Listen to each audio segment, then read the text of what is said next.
और भगवान राम भी कहते हैं रामायण में कि सन्यासी से अच्छा नेता अथवा राजा कोई हो ही नहीं सकता है। तक कहाँ वो चीज़ें आई। आज की डेट में भी मैं तो अपनी बात भी करता हूँ, पुराने महीने में अब याद कर रहा हूँ, जो भी वो थे वो मुझे अभी भी नहीं आते हैं। इसमें कोई शर्म की बात नहीं है, जब हमारे सिलेबस में ही नहीं था। तो तो क्या उन लोगों का कोई योगदान नहीं है महंगाई बढ़ाने में? सिर्फ उसके लिए हमारी वर्तमान सरकार ही जिम्मेदार है, या हमारी विपक्ष सरकारों के बारे में उस बंदे ने इतना भी कुछ नहीं कहा है। मतलब इतिहास गवाह है कि उन्होंने क्या क्या जो है।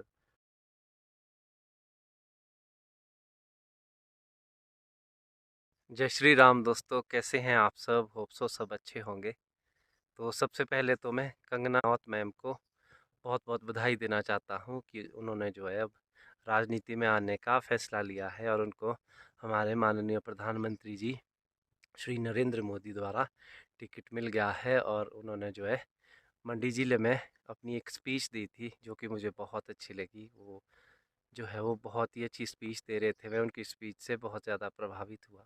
और बहुत दिनों पहले मैं सोच ही रहा था, जो हिमाचल प्रदेश की सरकार में ये उथल फुथल हो रही है, तो मैं सोच रहा था कि कोई सनातनी राजनेता हमें मिलना चाहिए, सनातनी विचारधारा जिसकी हो। तो कंगना रनौत मैम जो है एक कट्टर सनातनी है। मुझे बहुत अच्छा लगा वो अयोध्या राम मंदिर में, जब वहाँ पे राम मंदिर मूर्ति की स्थापना होने वाली थी, तो उस टाइम भी वहाँ पे मौजूद थे। तो उनके राजनीति में आने से मुझे तो बहुत खुशी हुई है फ्रेंड्स। तो चलिए, एक नई दिशा मिल जाएगी अब भारतीय जनता पार्टी को, क्योंकि एक कहावत है जो आपको पता ही होगा कि धर्मो रक्षिता धर्मो, शायद कुछ इस तरह से है, मुझे पूरी तरह से उच्चारण नहीं आता है। तो ऐसी चीज़ें जो है वो होनी चाहिए। और सनातन संस्कृति से अगर हमें राजनेता मिल रहे हैं, तो ये हमारे लिए बहुत सौभाग्य की बात। मतलब लोगों को ये है कि अगर किसी एक ने कह दिया कि वहाँ वोट देना है, तो वहीं वोट देना है। वो किसी भी लीडर की मुझे नहीं लगता कि अच्छाई बुराई पहले देखते हैं। उनको तो बस यही है कि अपने पारिवारिक और कट्टरपंथी के आधार पे ही वोट देना होता था, जो कि ऐसा नहीं होना चाहिए। लोगों को देखना चाहिए कि कौन सही है, कौन गलत है, कौन देश के हित में, लोगों के हित में काम कर रहा है। और मेरी सभी लोगों से यही अपील रहेगी, यही गुजारिश रहेगी कि ऐसी पार्टी को जो है सपोर्ट करना चाहिए, जो कि सनातन संस्कृति की रक्षा करे, धर्म की रक्षा करे। क्योंकि अगर हम एक वोट से भी अपने धर्म की रक्षा के लिए, अपने धर्म की बढ़ावा के लिए सहयोग दे सकते हैं, तो डेफिनेटली हमें सहयोग देना चाहिए। और मेरा ये वीडियो बनाने का जो मुख्य रूप से मकसद है, मैंने कल एक बहुत बड़े इंटरनेशनल क्रिएटर की वीडियो देखी थी, जो कि भारत का ही है और जर्मनी में रहता है। और उसने डरा हुआ डिक्टेटर नाम से जो है एक वीडियो बनाई हमारी बीजेपी सरकार के विरोध में ही कहूँगा, क्योंकि उसने इतना सारा जो है हमारी इतनी अच्छी सरकार के विरुद्ध कहा है। और उसके ऊपर जो है, क्योंकि वो बहुत बड़ा क्रिएटर है, शायद आप लोग वीडियो के टाइटल से जान ही गए होंगे कि मैं किस बंदे की बात कर रहा हूँ। पहले मुझे भी लगता था कि शायद सही क्रिएटर होगा। जब मैंने उसकी एक दो वीडियो देखी, तो उसने जो है वो हमारे माननीय प्रधानमंत्री के बारे में बस आलोचना ही करी है उनकी। मतलब मैं हैरान हूँ कि एक इतना महान व्यक्ति और हमारे माननीय प्रधानमंत्री से अच्छा राजनेता मुझे अपनी लाइफ में तो नहीं मिला। सबको अपनी सियासी जो है वो रोटियां सेकने में ही ज़्यादा इंटरेस्ट रहा है। एक अटल बिहारी वाजपेयी जी मुझे अच्छे प्रधानमंत्री लगे, और उसके बाद नरेंद्र मोदी जी और आदित्यनाथ योगी जी, ये मेरे मनपसंद नेता है। जब मैंने इनकी राजनीति को देखा, सीखा, और बहुत कुछ मैं भी प्रभावित हुआ। तो ऐसे लोगों की ज़रूरत आज के समाज में है। लेकिन उस बंदे ने जो है वो इन लोगों का विरोध ही किया है पूरी वीडियो में, और पूरे गड़े मुर्दे उखाड़ने की कोशिश करी है उस बंदे ने। तो वो देख के मुझे बहुत बुरा लगा। एक ऐसे प्रधानमंत्री जिनकी वजह से आज पूरी दुनिया में इंडिया एक पावर के रूप में उभरा है, और वो बंदा जो है उनकी कमियों को ही गड़े मुर्दे उखाड़ रहा है। कमियां तो प्रधानमंत्री में कुछ भी नहीं है।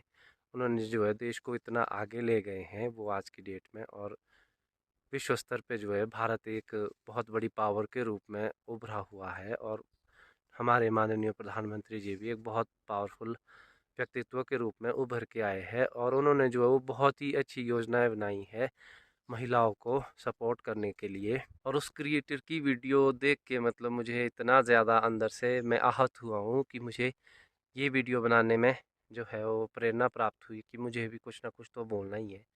मैं सोच रहा था कि बड़े बड़े क्रिएटर कुछ बोलेंगे, उन्होंने भी तो उस बंदे की वीडियो को देखा ही होगा। वैसे उस वीडियो को बन के जो है वो 20-25 दिन हो गए हैं, लेकिन अभी तक किसी भी बड़े क्रिएटर ने जो है उस वीडियो के बारे में कुछ नहीं कहा है। वो तो क्या है, वो बंदा तो एनआरआई है, वैसे भी जर्मनी में सेटल है, गर्लफ्रेंड भी उसकी वहीं की है। तो लेकिन यूट्यूबर वो इंडिया का है।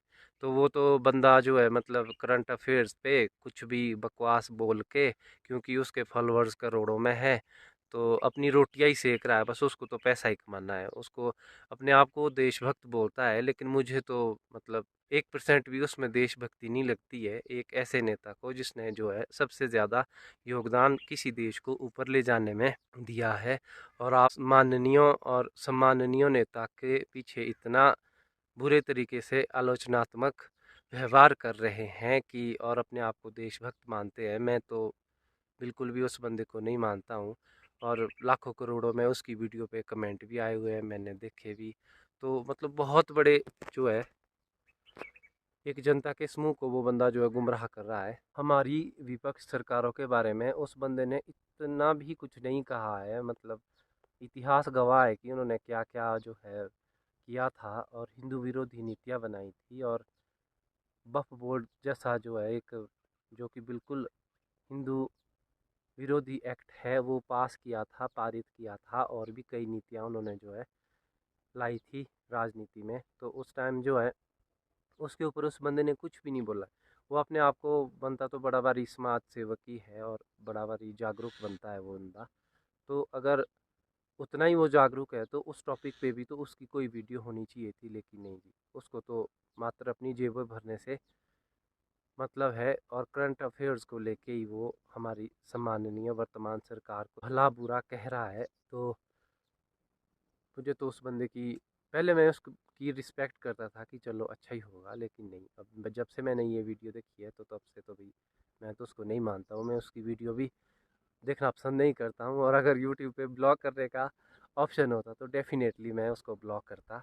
तो पहले तो मैं मतलब ब्लॉग वीडियो ही बनाता था, इस तरह की वीडियो जो है मैं नहीं बनाता था, लेकिन उस बंदे की वीडियो देख के जो है, अब मैं बेशक छोटा क्रिएटर हूँ, और बंदा अपनी वीडियो को लेके इस तरीके से लास्ट में मतलब जो है वो प्रचार अपना कर रहा है कि कम से कम 5 लोगों को आप ये वीडियो शेयर करिए, कम से कम 100 लोगों को प्रभावित करिए, और ऐसा माहौल बना दीजिए कि 2024 में ये सरकार ना आए। क्यों ना आए भाई ये सरकार? एक ऐसी सरकार जिसने हिंदुओं के गर्भ राम मंदिर की स्थापना करी, जिसके लिए हिंदू जो है वो 500 सालों से वेट कर रहे थे।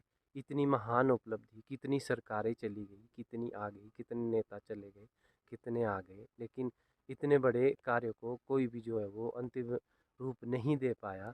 और हमारे माननीय प्रधानमंत्री ने इतना बड़ा एक ऐतिहासिक पल जो है वो साक्षात बनाया है, स्वरूप उसको साकार किया है। तो ऐसी सरकार को तो डेफिनेटली आना चाहिए। जो राम राज्य की स्थापना कर सकती है हिंदुस्तान में, ऐसी सरकार नहीं आनी चाहिए तो कौन सी सरकार आनी चाहिए? चलो मैं एक छोटा सा क्रिएटर हूँ, मेरी बात चाहे 10 लोगों तक पहुँचे, 20 लोगों तक पहुँचे, लेकिन चुप तो मैं भी नहीं रहूँगा। जब राम भगवान के लिए राम सेतु बन रहा था तो कोई सुग्रीव महाराज बन के, कोई वानर सेना में वानर बन के, सब ने अपना अपना योगदान दिया। इसी में एक छोटा सा वक्तव्य है कि एक गिलहरी भी जो है वो अपना सहयोग दे रही थी। तो वो छोटी सी गिलहरी भी जो है अपना योगदान देती है, थोड़ी सी मिट्टी डालती है, जो भी उसके करने का होता है, तो राम सेतु बनाने में वो अपना योगदान देती है।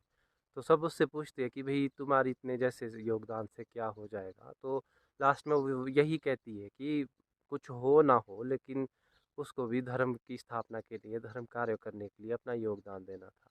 और भगवान राम भी बहुत प्रभावित हुए उस गिलहरी से। कहते हैं कि उन्होंने गिलहरी को हाथ में उठाया, और सहलाया मतलब गिलहरी को ना।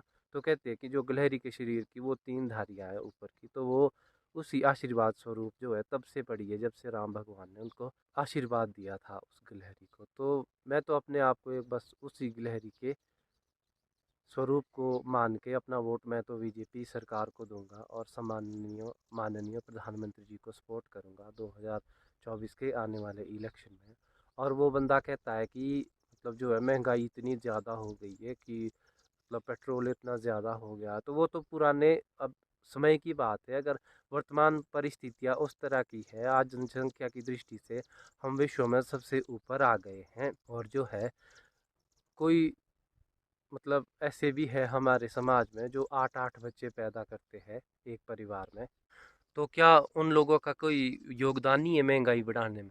सिर्फ उसके लिए हमारी वर्तमान सरकार ही जिम्मेदार है, या वर्तमान माननीय प्रधानमंत्री जी जिम्मेदार? उस बंदे ने पहलू के ऊपर तो कुछ भी नहीं बोला। मतलब पता नहीं उसके कैसे तो उसके फॉलोवर है, एक भी इस तरीके का जो है किसी ने कमेंट नहीं किया, सभी उसकी जो है वो जय जय बोल रहे थे वहाँ पे। लेकिन इतने भी बेवकूफ़ नहीं है, मैं भी थोड़ा बहुत पढ़ा लिखा हूँ, सही गलत तो सबको पता होता है। चलो। और उसने कहा जी सरकार जो है ऐसी लोकतंत्र विरोधी नीतियां बना रही है। अगर थोड़े बहुत चेंजेस कुछ किए भी गए हैं परिस्थितियों को सुधारने के लिए, तो उसमें क्या बुरा है? भगवान कृष्ण भी भगवत गीता में कहते हैं, महाभारत में कहते हैं कि अधर्मियों को जो है वो अधर्म की भाषा से ही समझाना चाहिए। उन्होंने महाभारत में जो है सबको पता है कि अभिमन्यु की किस तरह से अधर्म से जो है हत्या करी थी। तो फिर उसी तरह से जो है फिर बाद में दुर्योधन का भी जो है निपटारा किया गया, और दूसरे लोगों का भी जो है कर्ण वगैरह इत्यादि का, जो कि अधर्मी थे। तो एक अधर्मी का अधर्मी के तरीके से ही विनाश करना कोई अधर्म नहीं है, वो भी धर्म का ही काम होता है। विपक्ष का एक नेता जो है, मुझे नाम तो याद नहीं है, पता नहीं कौन से स्टेट में, एक वो रील जैसी सामने आई थी, वो सरेआम धमकी दे रहा है जी, जो अगर मैं लीडर बन गया तो अगर जो बीजेपी के समर्थन में उस दिन वो रैली में वहाँ थे तो उनको तो मैं खाना नहीं दूंगा, उनको रोड पे मैं लाने नहीं दूंगा। तो इस तरीके के जो है गुंडागर्दी फैलाने वाले शरेआम जो है एक स्पीच के तौर पे जो है समाज में अपना इस तरीके की गंदी विचारधारा फैला रहे हैं। तो उसके बारे में वो एनआरआई कुछ नहीं बोलता, एनआरआई क्रिएटर कुछ भी नहीं बोलता है। तो बड़ी हद की बात है कि इतने बड़े क्रिएटर हो के आप मतलब एक ही सरकार की बुराइयां देख रहे हैं और दूसरे का आपको पता ही नहीं है। और बस तक मेरे को उस बंदे का यही लगा कि जो चल रहा है, अगर अभी मोदी जी का टाइम है तो बस उसी के बारे में उटपटांग बोलते जाओ, अपने व्यूज़ लेते जाओ और अपनी जेबें पैसों से भरते जाओ। क्योंकि वो बंदा वैसे भी बाहर सेटल है। और बंदा बोलता है जी हो सकता है इन फ्यूचर आपको मेरा चैनल जो है बंद मिले, या मेरा वो ऐसा, बिल्कुल डेफिनेटली ऐसे चैनल तो बंद होने ही चाहिए जो कि देश के सबसे माननीय प्रधानमंत्री के बारे में कभी भी कुछ भी बोल सकते हैं। और ऐसा क्रिएटर तो बिल्कुल डेफिनेटली मैं तो नहीं मानता, मेरे विचार से तो होना ही नहीं चाहिए, जो केवल एक ही व्यक्ति की बुराई करता है और दूसरे लोगों की बुराई आपको दिखती ही नहीं है, आप उनके बारे में बोलते ही नहीं हो। मेरा सभी लोगों से जहाँ जहाँ तक अगर ये वीडियो पहुँचती है, चाहे 10 लोगों तक पहुँचे, 20 लोगों तक पहुँचे, 25 लोगों तक पहुँचे, लेकिन चाहे अगर एक बंदे को भी मेरी बात समझ आए जो मैं कहना चाह रहा हूँ, तो मुझे थोड़ी खुशी होगी। क्योंकि अगर वो बंदा जो उतने बड़े लेवल पे मेहनत कर सकता है, तो जो कि गलत चीज़ है उसके ऊपर, तो अगर अच्छाई के लिए मेरा भी एक छोटा सा प्रयास रहेगा तो मुझे भी कोशिश करनी चाहिए। वैसे मैंने मतलब कोई तैयारी नहीं की थी इस वीडियो की, और वो बंदे तो ऐसी एक वीडियो बनाने के लिए पूरे महीने मेहनत करते हैं, रिसर्च करते हैं, स्टेटिक्स इकट्ठा करते हैं। तो मैंने तो आज की वीडियो बस जो मेरे मन में विचार थे, जो मैंने वर्तमान परिस्थितियों को देख के जो थोड़ा बहुत जाना था, तो उसी वजह से ये वीडियो बनाई। और अगर मुझे ज़रूरत हुई तो अब आगे भी मैं इस तरह की वीडियो बनाता रहूँगा। और अगर कुछ ऐसा लगा कि जिसके बारे में बोलना चाहिए तो मैं तो डेफ़िनेटली बोलूँगा, चाहे मेरी बात जो है एक व्यक्ति तक पहुँचे, 2 व्यक्ति तक पहुँचे, चाहे 10 व्यक्ति तक पहुँचे। तो मेरा तो यही, मेरे लिए तो ये सबसे अच्छा मतलब हर हिंदुस्तानी के लिए ये सबसे अच्छा उपहार है माननीय प्रधानमंत्री जी द्वारा कि हमारे रामलला की स्थापना हुई अयोध्या। तहे दिल से शुक्रिया अदा करता हूँ, मैं बहुत ही ज़्यादा प्रभावित हूँ अपने प्रधानमंत्री जी से। तो मेरा तो फुल समर्थन रहेगा भारतीय जनता पार्टी को, मैं तो वोट उनको ही करूँगा। वो सरकार डेफिनेटली आनी चाहिए, भगवान से मेरी यही दुआ है। तो मेरा तो फुल सपोर्ट है प्रधानमंत्री मोदी जी को। बाकी तो लोगों की अपनी अपनी इच्छा होती है, किसी को कोई अच्छा लगता है, किसी को कोई अच्छा लगता है, उस बारे में तो कुछ कह नहीं सकते हैं। और हमें तो शिक्षा भी ऐसी मैकाले शिक्षा पद्धति में ही दी गई जिसमें तो हमारी संस्कृति के बारे में हमारे को ज़्यादा कुछ बताया ही नहीं गया, किताबों में होता ही नहीं था। आज की डेट में भी देखो हमारा पंचांग जो है आज बिल्कुल साइंस के साथ A to Z मिलता है, लेकिन हमारे शिक्षा पद्धति में कहाँ तक पढ़ाया गया, +2 तक, ग्रेजुएशन तक कहाँ वो चीज़ें आई। आज की डेट में भी मैं तो अपनी बात भी करता हूँ, पुराने महीने में अब याद कर रहा हूँ जो भी वो थे वो मुझे अभी भी नहीं आते हैं। इसमें कोई शर्म की बात नहीं है, जब हमारे सिलेबस में ही नहीं था। तो वो चीज़ें जो है वो हमारी शिक्षा में बहुत सारी चीज़ें ऐसी हटाई गई जो कि हमारी सोच को जो है एक तरफा करने के लिए, और जो हमारे फ्रीडम फाइटर थे, जो हमारे राजा महाराजा हुए जिन्होंने अच्छे उपलब्धियाँ थी जिनकी, वो तो इतिहास में पढ़ाया ही नहीं गया। वहाँ तो अकबर महान ही चलाए गए। तो कुछ तरीके से तो इस तरीके से जो है शुरू से ही लोगों का जो है एक तरह से शिक्षा, क्योंकि मैंने एक रील देखी थी तो उसमें यही था कि अगर किसी देश को बर्बाद करना है तो सबसे पहले उसकी शिक्षा को बर्बाद करो। तो वही हुआ, युवाओं को जैसी शिक्षा दी जा रही है उस हिसाब से ही वो, चलो अब सौभाग्य की बात है कि अच्छे राजनेता जो कि सनातन धर्म को थोड़ा साथ लेके चल रहे हैं, तो आज के युवा लोग उससे प्रभावित होकर थोड़ा अपनी संस्कृति के बारे में जान रहे हैं।